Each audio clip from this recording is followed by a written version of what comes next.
नमस्कार, good morning. स्वागत है आपका हमारे चैनल जीएस स्टडी 94 में। दोस्तों में यश।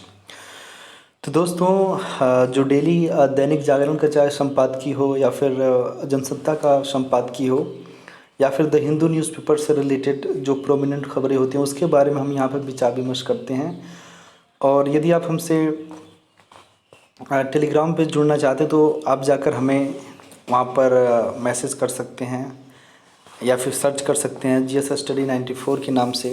किसी प्रकार की कोई भी क्वेरी हो, कोई भी समस्या हो, इस लेख से संबंधित या फिर कुछ जानने के लिए यदि आप उत्सुक हैं तो आप कमेंट बॉक्स में जाकर आप अपनी राय, अपनी ओपिनियन दे सकते हैं। तो एक चीज़, जो आज का ये कंटेंट है, जो विषय है, ठीक है, जो आज का सेशन है बहुत स्पेशल होने वाला है।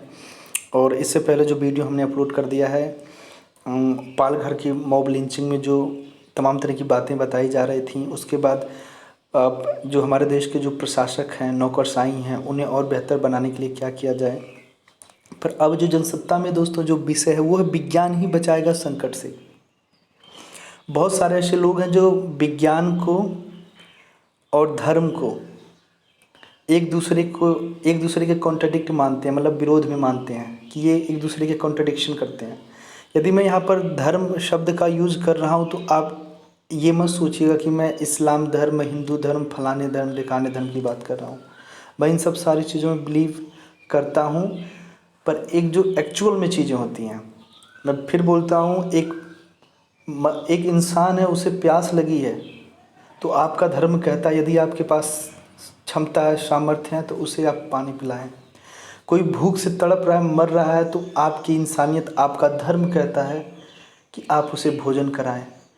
किसी बेसहारे को यदि आपकी आवश्यकता है आपके सहारे की तो उसे आप सहारा दें, ये आपका धर्म है। मेरे लिए धर्म ये है, जो धर्म का जो क्राइटेरिया है, जो मानदंड है, मेरे लिए वो चीज़ें हैं। ये नहीं कि नहीं तमाम तरह की बातें हो रही हैं पर मैं जाऊंगा मंदिरों में, पूजा पाठ करूंगा लोगों को लेकर, मैं जाके मस्जिदों में नमाज़ करूंगा। मैं इन सब सारी चीज़ों को कोट करता हूं। इन सारी चीज़ों का मैं खुले तौर पे विरोध करता हूं कि कुछ चंद लोगों की मूर्खता की वजह से यदि समाज के लोग मौत के मुंह में जा रहे हैं तो वो चीज़ मेरे लिए सही नहीं है। ऐसे धर्म को मैं नहीं मानता। तो आज जो धर्म होना चाहिए यार, एक चीज़ बात बताएं आपको, राम, गांधी की पूरी दुनिया बात करती है पर उनके वसूलों पे, जो उनके आदर्श हैं, कौन चलता है? बताइए, कौन राम है आज? है कोई राम? जब किसी दूसरे को समझाना पड़ेगा, जब उससे अपेक्षा रखने की भांति अपना काम निकालना होगा, तरी यार राम है, फलाने हैं, राम ने ऐसा कहा था, गांधी ने ऐसा कहा था, जैसे ही उसका काम निकल गया, एक तरह से ये लोग अपने पास एक हथियार लेकर घूम रहे हैं, किसी के सारे दूसरों से अपना काम निकलवाना है। सबसे पहले जो गांधी और राम की बात करते हैं ना, पहले अपने अंदर वो गुण विकसित करो, तब दूसरों को उस तरह बनने का प्रयास करो, ठीक है? तो ये चीज़ें हैं। तो आप धर्म को याद रखिएगा, धर्म को कर्मकांडी से थोड़ा दूर हटकर सोचिए। ऐसे धर्म का मैं सीधे सीधे विरोध करता हूँ जो धर्म इंसानों के लिए खतरा साबित हो सकता है। जो धर्म एक भूखे को, एक स्त्री का सम्मान न करे, एक बच्ची और बूढ़ों स्त्रियों को सम्मान न दिला पाए, ऐसे मैं धर्मों की उपेक्षा करता हूँ सीधे तौर पर। धर्म क्या है, कभी मैं आपको अच्छे से लाइव आऊँगा तो आप लोग जो भी सारे प्रश्न होंगे आप पूछिएगा, मैं कोशिश करूँगा आप लोगों को बताऊँगा। अब देखिए, यहाँ का जो विषय, विज्ञान और वैज्ञानिक सोच समझ के चलते दुनिया भर में यह यकीन लौट रहा है, ठीक है? वैज्ञानिक सोच क्या है? ये जो मेंटालिटी है, जो वैज्ञानिक सोच है, ठीक है, जो एक विचारधारा, एक ये धर्म ही है। वैज्ञानिक सोच क्या कहती है कि इंसानियत जो है, जो मानवता है, उसे अच्छे से अच्छे और ऊपर तक ले जाएं, ये हमारा धर्म है। कोई भी समस्या आए, वैज्ञानिक तकनीकी के माध्यम से उस समस्या का समाधान ही करना हमारा धर्म है।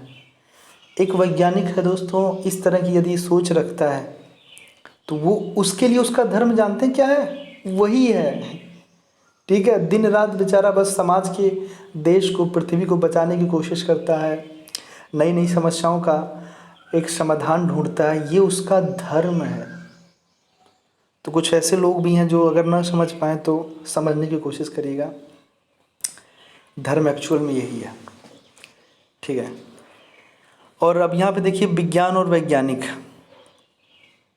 सोच समझ के चलते दुनिया भर में यकीन लौट रहा है कि कोरोना विषाणु पर जल्द जीत मिलेगी। पहली बार दुनिया का कोई देश इस महामारी से अछूता नहीं रहा, और यह भी पहली बार हो रहा है कि लोगों की आस्था चर्च, मंदिर, मस्जिद या दुनिया भर के धर्म दीपों से हटकर विज्ञान और उसकी प्रयोगशालाओं की तरफ लौटी है। इसका तुरंत असर शिक्षा व्यवस्था और विशेषकर विज्ञान की शिक्षा पर बढ़ना लाजमी है। निश्चित रूप से आर्थिक सामाजिक व्यवस्थाओं में भी बदलाव आएगा, लेकिन इन सब बदलावों की बुनियाद में रहेगी शिक्षा और उसका चरित्र। इसी शिक्षा के बूते नौजवान पीढ़ी को रोजगार मिलेगा, और उसी के बूते देश का विकास। मनुष्य के इतिहास ने इसे बार बार सिद्ध किया है। यूरोप के पुनर्जागरण को याद करें, लगभग 500 वर्ष पहले इसी वैज्ञानिक सोच तर्क शक्ति का अंजाम था। भौतिकी रसायन से लेकर डार्विन के विकासवाद तक के सिद्धांत पोप और उनके धर्मावलंबियों को चर्च तक सीमित कर दिया गया था, और कोलंबस, वास्को डी गामा, कप्तान कुक विज्ञान के रथ पर बैठकर निकल पड़े थे। दुनिया को जीतने के लिए भारत की खोज भी यूरोपियों के लिए उसी अभियान का हिस्सा थी, और वैसे ही अमेरिका और ऑस्ट्रेलिया के द्वीपों की। आपको पता है, यदि विज्ञान नहीं होता, विज्ञान की तरह सोच रखने वाले लोग नहीं होते, तो आज जो हम टेलीफोन से बात कर रहे हैं, या फिर जो हम यूट्यूब के माध्यम से देख रहे हैं, ठीक है, या फिर हम एक देश से दूसरे जगह पर जा रहे हैं, एक गंतव्य से दूसरे जगह पर जा रहे हैं, जितने भी आपके आसपास की जो टेक्निकल चीज़ें हैं उनमें जो विकास हुआ है वो विज्ञान की ही देन है। एक समय था दोस्तों जब ये जो हमारे यहाँ के लोग, धार्मिक लोग थे ना, विज्ञान की चीज़ें किसी का अगर आप आविष्कार कर रहे हैं तो ये हस्तक्षेप मानते थे। कि बहुत लोग तो ऐसे थे जो आपको धर्म से बायकट कर देते थे, आपका बहिष्कार कर देते थे, देश निकाला कर देते थे। हमारे देश के अंदर ऐसे भी लोग थे। पढ़ा होगा आपने नेशनल मूवमेंट की किताब में, वहाँ पे लिखा था कि यदि कोई सैनिक 7 समुंदर पार जाकर अपनी सेवाएं देना चाहता है, किसी प्रकार का कार्य करना चाहता है, तो उसे देश निकाला भी कर दिया जाता था। क्योंकि हिंदुओं में ऐसी मान्यता थी, कुछ मूर्खों ने मान्यता बना रखी थी कि यदि कोई समुंदर पार करके उस पार जाता है तो ये गलत होता है, और इसके लिए तमाम तरह के प्रावधान थे, कर्मकांड थे कि उसे अब देश निकाला कर दो। सोचिए, इतना बड़ा कॉन्ट्रडिक्शन था हमारे देश में विज्ञान को लेकर। आज वही विज्ञान लोगों को बचा रहा है, लोगों की ज़रूरतों को कितना सही कर दिया है, कितना आसान कर दिया है, सोचिए। लेकिन विज्ञान सफल तो तभी होगा जब आपके स्कूल, कॉलेज और विश्वविद्यालय में पढ़ने वाली पीढ़ी उसे समझेगी और आगे बढ़ाएगी। कैम्ब्रिज, ऑक्सफोर्ड और दूसरे विश्वविद्यालय उन्हीं खोजों, शोध और सिद्धांत के लिए दुनिया भर में मशहूर हुए हैं, जिसे कुछ उपनिवेशवाद कहते हैं। वह उन देशों के लिए नए रोजगार, नए साम्राज्य की तलाश थी। भारत, चीन जैसे देशों की सभ्यता हजारों साल पुरानी ज़रूर थी, लेकिन वे विज्ञान की कहीं नहीं टिक पाए। उन्हें गुलाम होना पड़ा, और इस गुलामी से मुक्ति मिली दूसरे विश्व युद्ध के बाद। सोचिए, भारत चीन में सबसे पुराना, दुनिया का सबसे जो पुरातन धर्म था, सनातन धर्म था भारत में। पर जैसे ही मुट्ठी भर अंग्रेज आए, पूरी दुनिया को गुलाम बना लिए। क्यों बना लिए? क्योंकि हम एक ही ढर्रे पे, एक ही सभ्यताओं पे चल रहे थे। हम किसी प्रकार का कुछ बदलाव नहीं कर रहे थे, किसी तकनीकी का विकास नहीं कर रहे थे, मात्र उन्हीं सब चीज़ों में, उन्हीं पहलुओं पे चल रहे थे। पहले और दूसरे विश्व युद्ध में भी विज्ञान का पताका ही फहराई। बड़े बड़े रासायनिक उद्योग, ऑटोमोबाइल उद्योग, हवाई जहाज़, परमाणु बम से लेकर पेनिसिलिन और दूसरी दवाएं, यानी जितनी बड़ी घटना होगी, होमो सैपियंस की जिजीविषा बताती है कि इतने ही बड़े बदलाव होंगे। कोरोना विषाणु की महामारी को तो मनुष्य जाति के ज्ञात इतिहास की सबसे बड़ी परिघटना माना जा रहा है।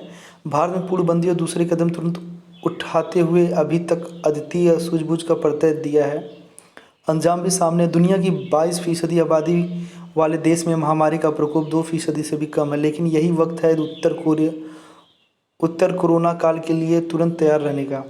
इसमें जो जीता वही सिकंदर। दुनिया भर के वैज्ञानिक अभी भी ऐसी संभावनाओं से घिरे हुए हैं। जब तक इस विषाणु की कोई मुकम्मल काट नहीं खोज ली जाती, और दुनिया भर में यदि एक भी व्यक्ति उससे संक्रमित रहता है, तो इसकी वापसी फिर वैसा ही कहर ढा सकती है। हम सब ने देशों के लाखों मजदूरों को हाल में सैकड़ों सड़कों पर रोते बिलखते देखा, और यह तबका ऐसे ही निर्वासन में आधा पेट काटने को मजबूर है। पूरी व्यवस्था के लिए शर्मनाक है, पर अच्छी बात यह है कि देश के डॉक्टर, नर्स और पुलिसकर्मी जान की परवाह न करते हुए इस महामारी के मुकाबले के लिए अग्रिम मोर्चे पर तैनात हैं। लेकिन भविष्य तो शिक्षा में बुनियादी बदलाव से ही संभव है। शिक्षा के बुनियादी बदलाव में विज्ञान की वैसे ही वापसी करनी होगी जैसे 1957 में शीत युद्ध के दौर में रूस की अंतरिक्ष विज्ञान में आगे बढ़ने की भनक ने अमेरिका की विज्ञान नीति को सदा के लिए बदल डाला, या पिछले 2 दशक में चीन ने विज्ञान और तकनीकी के बूते युद्ध, शोध, शिक्षा, रोजगार और यहाँ तक कि राजनयन, संस्कृति तक के समीकरण बदल दिए हैं। कोरोना विषाणु चीन से शुरू जरूर हुआ, लेकिन विज्ञान के बूते ही चीन पर उतना असर नहीं हुआ जितना सारी दुनिया पर। सोचिए आज चाहे अमेरिका हो, चाहे ब्रिटेन हो, चाहे इराक हो, चाहे इटली हो, चाहे ईरान हो, किस तरह से इन समस्याओं से जूझ रहे हैं, क्योंकि यहाँ पर कुछ तकनीकी उस तरह का विकास नहीं हो पाया जिस तरह से चाइना ने अपने को किया, क्योंकि यहाँ पे बहुत विलम्ब कर दिया गया जिसका खामियाजा वो देश भुगत रहा है। यहाँ तक कि उत्तर कोरोना काल में चीन अपने विज्ञान और शिक्षा के बूते और बेहतर ढंग से दुनिया पर कब्जे की तरफ अग्रसर है। पुरानी कहावत का सहारा ले ले तो लोहा और लोहे को काट सकता है, यानी 21वीं सदी में विज्ञान और तकनीकी की चुनौतियों को विज्ञान और तकनीकी से ही परास्त करने की ज़रूरत है, न कि धर्म के कूड़े से। यह अटकलबाजी जरूर चल रही कि दुनिया भर की बहुराष्ट्रीय कंपनियां चीन का विकल्प भारत में खोज रही हैं, पर यह हकीकत से दूर की कौड़ी है। क्या हमारे पास ज्ञान विज्ञान में चीन की टक्कर की पढ़ी लिखी पीढ़ी है? हम भले ही दुनिया की सबसे नौजवान आबादी पर फक्र करते हों, इस आबादी के बारे में हाल ही में एक प्रसिद्ध वैश्विक एजेंसी ने दावा किया है कि उसके पास दर्ज स्नातक में से 60% किसी काम के नहीं है। उनके पास न तो तकनीकी कौशल है, न दूसरे सामान्य ज्ञान की समझ। सिर्फ डिग्री बांटकर हम चीन का मुकाबला नहीं कर सकते। बहुराष्ट्रीय कंपनियों के लिए श्रम सत्ता ज़रूर है, लेकिन गुणवत्ता यदि नहीं मिली तो वो फिर चीन की तरफ ही लौटेंगे। मौजूदा वक्त की चौथी क्रांति कहा जाता है, यानी इंटरनेट और दूसरे माध्यम से ज्ञान की असीमित उपलब्धता। सोचिए आज कितना आसान है विज्ञान की वजह से। कोई चीज़, अगर किसी चीज़ के बारे में जानकारी अगर आपको चाहिए, गूगल गए, वहाँ सर्च किया, इनपुट किया, इंटर किया, सारी जानकारी आपके सामने मिल गई। तो इतनी आसानी से जानकारियाँ मिल रही तो किसकी देन है? विज्ञान और विज्ञान की सोच रखने वाले कुछ लोगों की।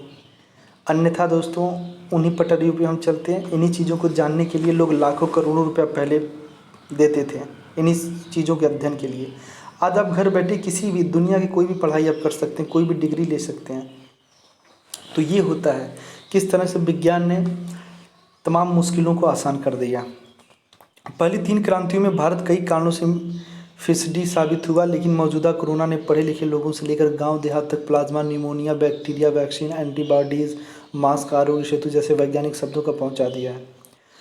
पानी विज्ञान की बुनियादी बातें जैसे साफ सफाई, बीमारियों के कारण शारीरिक दूरी, स्वावलंबन आदि रोजाना मीडिया के जरिए जन जन तक पहुंच रहे हैं। इन सब बातों को तुरंत पाठ्यक्रम और दूसरे मंचों के जरिए नई पीढ़ी के दिमाग में एक सहज तर्क से डालने की ज़रूरत है। मौजूदा पाठ्यक्रम रटने से शिक्षा का सड़ा हुआ चौखटा नहीं टूटने वाला। ऑनलाइन शिक्षा में भी इससे बचना होगा और इसके लिए शिक्षकों के दिमाग और समाज को भी बदलने की ज़रूरत है। अफसोस की बात है कि हम आज़ादी के बाद वैज्ञानिक चेतना के नारे तो दीवारों पर लिखते रहें, लेकिन समाज में वैज्ञानिक चेतना दूर दूर तक दिखाई नहीं देती। वहाँ पथरी, पीलिया, कैंसर जैसी बीमारियों के इलाज से लेकर सामान्य बुखार और दस्त के इलाज भी झाड़ फूँक से होते रहते हैं। सोचिए आज हमारे देश में आप तमाम जगहों पर चल जा सकते हैं, चाहे शहर हो चाहे गांव। मैंने शहरों में भी देखा, गांव में देखा, कितनी मतलब खांसी आ गई, छींक आ गई और खून आ गया तो अरे किसी ने भूत कर दिया, किसी ने प्रेत कर दिया, चलिए वहाँ पे बाबा के चलते हैं, फलाने बाबा के यहाँ। ऐसे में क्या होता है दोस्तों, आपकी समस्याएं घटती नहीं हैं और समस्याएं विकराल हो जाती हैं। यदि आप सब सही समय पर अपना इलाज कर लेते हैं, सही डॉक्टर को दिखाते, तो वो स्थितियाँ जो जिस परिस्थितियों से आप गुजर रहे हैं उस तरह की समस्याओं का आपका सामना नहीं करना पड़ता। तो आज भी ऐसी मानसिकता के लोग हैं जो विज्ञान से ऊँचा अपने को आप बताते हैं, कर्मकांडों को। सारथिया लड़का होने की दवा धड़क्के से बिकती है। पुराने ज्ञान, आयुर्वेदिक प्रणाली आदि को नए वैज्ञानिक ढंग से दुनिया भर के सामने आजमाने और प्रस्तुत करने की ज़रूरत है, और साथ ही नई वैज्ञानिक खोजों को भी तुरंत आत्मसात करने की। रोजगार भी उन्हीं को मिलेगा जो ऐसी वैज्ञानिक शिक्षा से सुसज्जित हों। अब विज्ञान पढ़ाने का पूरा ढंग बदलना होगा। आज़ादी के पहले भी विज्ञान और शोध की स्थिति ब्रिटिश दौर में कहीं बेहतर थी। सीवी रमन, प्रफुल्ल चंद्र रे, जगदीश चंद्र बसु, मेघनाथ साहा, सत्येंद्रनाथ बोस की गिनती दुनिया के वैज्ञानिकों में तब भी होती थी और आज भी। आज़ादी के बाद बीते हर दशक विज्ञान और शोध में हम पिछड़े हैं। जो भी कुछ मूल शोध हो पाया है वह तभी जब इस देश के मेधावी वैज्ञानिक दूसरे देशों में बस गए। इसलिए कुछ दिनों पहले 2009 में नोबेल पुरस्कार विजेता वेंकट रामकृष्णन ने भारत में वैज्ञानिक शोध की स्थितियों को मजाक उड़ाते हुए इसे सर्कस का नाम दिया था। हकीकत यह है कि ज्ञान विज्ञान के जरिए ही न सिर्फ भारत बल्कि पूरी दुनिया संकटों से मुक्त पा सकती है। जो राष्ट्र समाज इसे जितना जल्दी समझेंगे उत्तर कोरोना काल में जीत उन्हीं की होगी।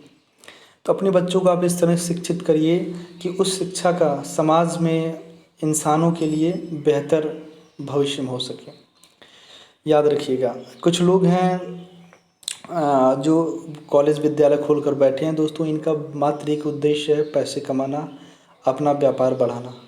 तो इस तरह के विद्यालयों में दाखिला ना दें अपने बच्चों का, और लोगों को बताएं कि आज विज्ञान कितना ज़रूरी है। यदि आप विज्ञान से दूर भाग रहे हैं तो आप रोज़गार भी नहीं पाएंगे।